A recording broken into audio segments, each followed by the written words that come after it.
I come across several human resources managers and executives, and I am struck by their zest to learn new tools and techniques in the said field.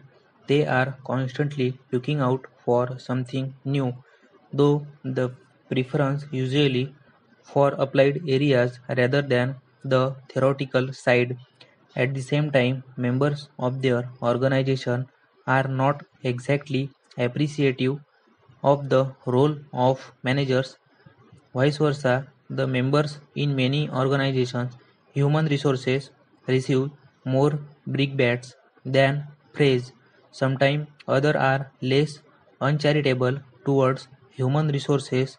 Recently, I came to know of a well-known organization in United States which had to ask its human resources chief to go.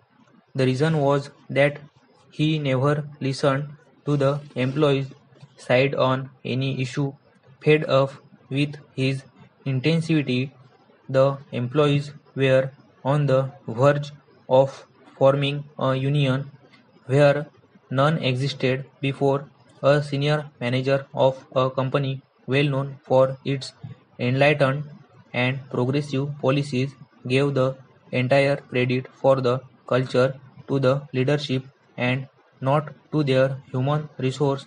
So I see the human resource executive caught in trying to please the top bosses of the organization, keeping the employees satisfied and searching for her own growth through new tools on bookshelves and websites. Para, one of the factors that lead to this kind of situation is the doubt which human resource executives have about their places in the organization. They are convinced about their role as experts in theory, but in practice, most organizations value those functions that critically impact business results at particular times. Personnel and human resource function were critical to manufacturing organization in times of assured markets, little or no competition, and comfortable margins that supported rising wages. In those times, profit followed production and not productivity.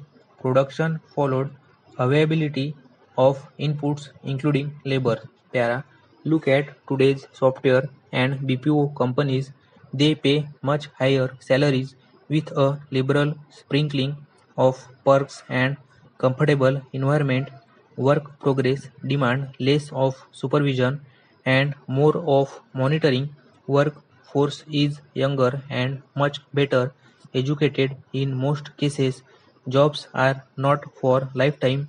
Everyone is looking for greener pasture all the time because more and more lands are turning green. None of the good things are attributable to good human resource policies. They are thrive as a result of compulsion of the business model and at times because of enlightened leadership. What does human resource do about para? It recruits and recruits, it administers facilities and welfare measures, then it introduces systems that monitor the work progress, measure performance and participates in allocation of rewards and the pink slips. It trains and organizes outbound programs. They are like the officials who cruise along the route of a marathon race with the runners. They could as well be coaches and psycho like in cricket, hockey and football. So the rest of the organization doubt the worth of the role and place of human resource in the organization. They do not contribute much.